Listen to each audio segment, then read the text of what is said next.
Bapak Ketua, pilkada sudah selesai nih. Ya, Bisa tidur nyenyak aku belum? iya kalau dibilang tidur nyenyak, ya tidak terlalu nyenyak juga Iya. ada. Tapi kalau dibilang sudah bisa tidur nyenyak, ya tentu masih ada tanggung jawab lanjutan setelah Iya, Bapak. proses pilkada ini ya. Iya. Jadi Bapak. selain kita melakukan hal-hal yang sifatnya teknis, Iya, Bapak. tapi tentu juga ada hal-hal yang sifatnya administratif Iya, Bapak. yang perlu kita bereskan juga Iya. setelah pilkada itu. Nah, contoh kita melakukan evaluasi terhadap pelaksanaan pilkada.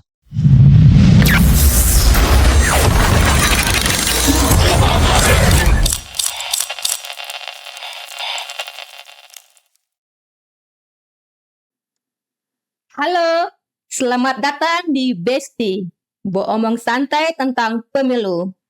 Podcast resmi KPU Kota Kupang untuk kamu yang ingin tahu, paham, dan peduli tentang pemilu.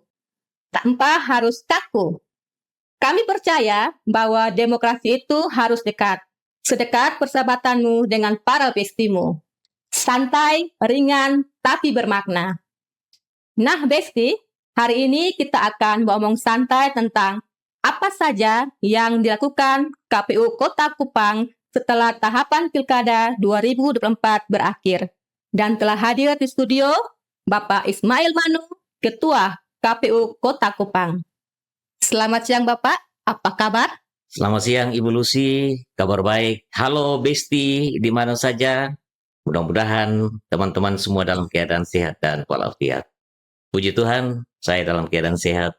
Bagaimana Ibu Lucy kabarnya? Puji Tuhan, baik Bapak. Bapak Ketua, pilkada sudah selesai nih. Ya. Bisa tidur nyenyak aku belum? Iya, kalau dibilang tidur nyenyak, ya tidak terlalu nyenyak juga. Iya. Ya. Tapi paling tidak, ya setelah selesainya tahapan pilkada, Iya. kami punya waktu istirahat yang lebih longgar, ya lebih banyak Iya. dibandingkan dengan saat tahapan pilkada berlangsung. Jadi kita bersyukur bahwa sudah dapat menyelesaikan tahapan pilkada.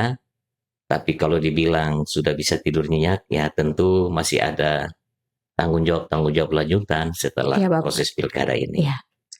Bapak, para besti pasti penasaran nih. Setelah pencoblosan selesai, bagaimana sih KPU Kota Kupang menetapkan hasil pilkada sampai bereskan logistiknya?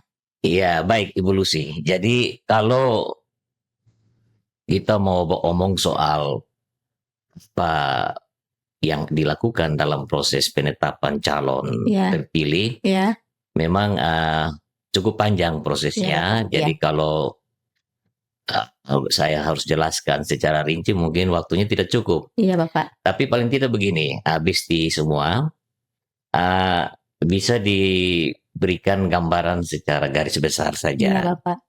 Jadi kita tahu bahwa Ibu Lucy dan teman-teman Besti di mana saja, pilkada itu dilaksanakan itu tanggal 27 November 2024. Nah, setelah proses pencoblosan itu di hari pemungutan dan penghitungan suara, maka tugas kami itu di KPU Kota Kupang itu adalah melakukan rekapitulasi terhadap hasil pemungutan suara itu.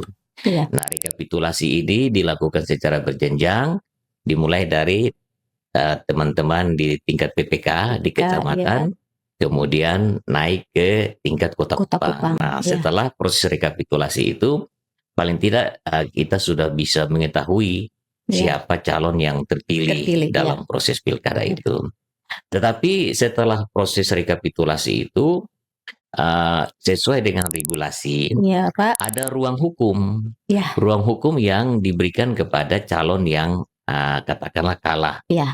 Nah, ruang hukum itu namanya perselisihan hasil pemilihan. Nah, gugatan terhadap perselisihan hasil pemilihan itu dilakukan kepada lembaga peradilan yang namanya Mahkamah Konstitusi.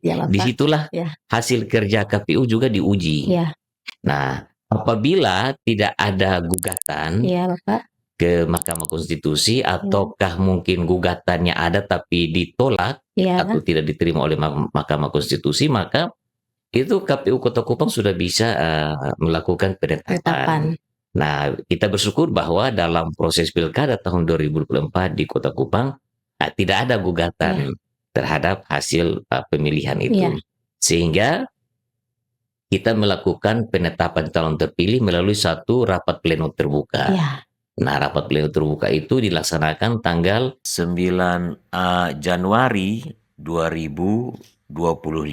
Nah, disitulah kita menetapkan calon terpilih untuk pemilihan wali kota dan wakil wali kota Kupang. Nah, itu proses penetapan calon. Nah, tadi Ibu Lucy juga bertanya, bagaimana dengan pengelolaan logistik pasca pilkada itu? Nah, tentu setelah semua proses berakhir dalam pemungutan dan penghitungan suara, logistik itu kita tempatkan atau kita amankan, kita simpan dalam gudang logistik kita. Untuk apa? Untuk menunggu yang namanya proses penghapusan logistik. Nah, kalau sudah ada persetujuan untuk proses penghapusan logistik, maka nanti kita akan melakukan penghapusan logistik, dan biasanya itu melalui mekanisme pelelangan. Nah, mungkin itu gambaran Ibu Lucy dan juga Besti semua. Apa setelah penetapan itu pengelolaan logistiknya seperti apa? Begitu Ibu Lucy. Baik Bapak. Selain penetapan hasil pilkada, bereskan logistiknya, biasanya KPU Kota Kupang buat apa sih? Ada evaluasi sama laporan juga kan? Iya, betul sekali Ibu Lucy ya.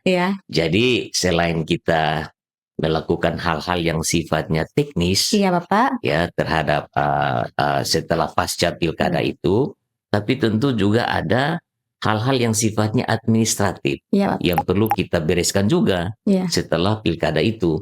Nah, contoh kita melakukan evaluasi terhadap pelaksanaan pilkada. Nah, dalam pelaksanaan evaluasi itu kita juga melibatkan pihak eksternal. Contoh, kita melibatkan para akademisi dalam suatu forum yang namanya FGD, Focus Group Discussion, untuk kita mencermati kira-kira hal-hal apa saja yang kita lakukan dalam pilkada itu yang perlu kita evaluasi, kita benahi dan kita perbaiki di pelaksanaan pilkada berikutnya. Nah, kemudian kita juga harus mempertanggungjawabkan pekerjaan kita secara administrasi. Misalnya, seberapa jauh penggunaan anggaran anggaran pilkada yang bersumber dari dana hibah yang diberikan oleh pemerintah Kota Kupang. Itu perlu kita pertanggungjawabkan juga. Kemudian kita juga menyusun laporan-laporan. Laporan baik itu dalam bentuk laporan tahapan pilkada maupun laporan dalam bentuk kajian-kajian teknis. Nah, ini hal-hal ini yang kita lakukan. Jadi tadi yang di awal tadi itu hal-hal yang sifatnya teknis, bagaimana penetapannya, bagaimana pengelolaan logistiknya, tapi juga kita tidak boleh lupakan kewajiban kita secara administratif pasca pilkada ini. Begitu Ibu Lucy. Baik Bapak, seperti yang kita ketahui bahwa pilkada sudah selesai nih. KPU Kota Kupang apakah masih dekat dengan masyarakat? Kosone Bapak. Dan kegiatan-kegiatan apa saja yang dilakukan KPU Kota Kupang pasca pilkada Bapak? Silakan. Iya, baik. Jadi kalau bicara soal kedekatan KPU Kota Kupang dengan masyarakat, memang secara kasat mata, umumnya itu masyarakat, publik, atau stakeholder lain itu dekat dengan KPU Kota Kupang kalau ada tahapan, baik itu tahapan pemilu maupun pemilihan atau pilkada yang kita kenal itu. Tetapi prinsipnya, pelaksanaan pemilu itu tidak berakhir oleh karena selesainya suatu tahapan. Bapak.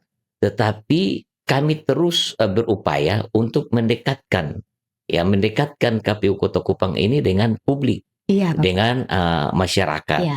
Maka setelah tahapan pemilu maupun pilkada, kami melalui hierarki KPU Kota Kupang, yaitu KPU Republik Indonesia, menetapkan suatu program strategis nasional KPU. Nah, program strategis nasional KPU itu salah satu yang bertujuan untuk bagaimana tetap mendekatkan KPU dengan masyarakat atau publik adalah melakukan sosialisasi secara berkelanjutan. Nah, sosialisasi secara berkelanjutan ini tentu kita akan melibatkan publik. Salah satunya itu adalah media podcast ini, media podcast Besti ya. Nah, ini untuk bagaimana kita mendekatkan KPU dengan masyarakat. Nah, tentu konten-konten daripada media-media sosialisasi itu tentu lebih banyak konten-konten yang berkaitan dengan kepemiluan. Baik itu pemilu nasional maupun pilkadanya. Jadi mungkin itu salah satu upaya ya, Ibu Lucy dan juga teman-teman Besti ya, bagaimana supaya KPU itu tetap dekat dengan masyarakat. Sehingga masyarakat lebih, orang bilang kalau makin dekat itu makin sayang ya. Iya, Bapak. Ya. Masyarakat juga sayang kepada KPU ya. Mungkin itu upaya kita, Ibu Lucy. Terima kasih Bapak. Baik Besti, seperti yang telah dijelaskan oleh Bapak Ketua KPU, bahwa masih banyak program dan kegiatan yang terus dilakukan oleh KPU Kota Kupang. Dan saat ini, KPU Kota Kupang sedang melaksanakan program nasional KPU, seperti sosialisasi dan pemuktahiran data pemilih secara berkelanjutan. Semua itu dimaksudkan agar KPU memiliki kesiapan yang lebih baik saat berhadapan dengan tahapan pemilu atau pilkada selanjutnya. Bapak, kita kan sudah sampai di penghujung podcast nih Bapak. Iya, Ibu Lucy. Mohon Bapak berikan pesan singkat dong untuk para besti-besti kita. Ya, baik Ibu Lucy, teman-teman Besti, memang kalau kita mau beromong lebih jauh soal apa sih yang dilakukan oleh KPU Kota Kupang setelah pilkada ini, memang kita butuh waktu yang lebih panjang ya. Bapak, betul. Tapi paling tidak begini teman-teman Besti semua, bahwa pada prinsipnya KPU itu tidak tidur. Iya Bapak, betul. Ya, KPU itu tidak berhenti bekerja setelah tahapan pemilu dan pilkada itu selesai. Seperti tadi disampaikan juga oleh Ibu Lucy bahwa kita punya program strategis nasional. Iya, betul Bapak. Sosialisasi berkelanjutan dan juga pemutahiran data pemilih berkelanjutan. Nah, untuk itu pesan saya kepada teman-teman Besti di mana saja berada, mari yang pertama dukung KPU dalam pelaksanaan sosialisasi dan juga pemutahiran data pemilih ini. Yang kedua tentu mari juga berperan aktif. Berperan aktif itu adalah mari kita saksikan media-media sosialisasi yang dilakukan oleh KPU Kota Kupang, tapi juga berperan aktif dalam pengecekan terhadap data pemilih kita. Nah, siapa tahu ada di antara anggota keluarga, teman, sahabat, atau mungkin pacarnya mungkin yang terkategori sebagai pemilih pemula, bisa didaftarkan sebagai pemilih dengan cara mendatangi KPU Kota Kupang atau melalui portal-portal atau mungkin media-media aplikasi yang disiapkan dalam proses pemutahiran data pemilih. Nah, mudah-mudahan dengan dukungan dan partisipasi dari Besti semua, kita lebih siap, KPU Kota Kupang lebih siap dalam menghadapi tantangan-tantangan di tahapan pemilu maupun pilkada selanjutnya. Demikian itu, Ibu Lucy. Ya. Baik Bapak, terima kasih untuk pesan singkatnya. Sama, dan terima kasih sudah berkenan hadir di podcast kita kali ini Bapak. Terima kasih. Sampai bertemu di episode berikutnya Bapak ya. Baik, terima kasih. Salam Besti. Terima kasih juga sudah menonton Besti, beromong santai tentang pemilu KPU Kota Kupang. Jangan lupa untuk berlangganan, menyukai, dan mengomentari podcast kita ini di media sosial KPU Kota Kupang. Kirimkan pertanyaan, saran, ataupun topik apa yang ingin dibahas ke media sosial kami. Sampai bertemu di episode berikutnya, Besti. Ingat, ketong pemilih, ketong memilih.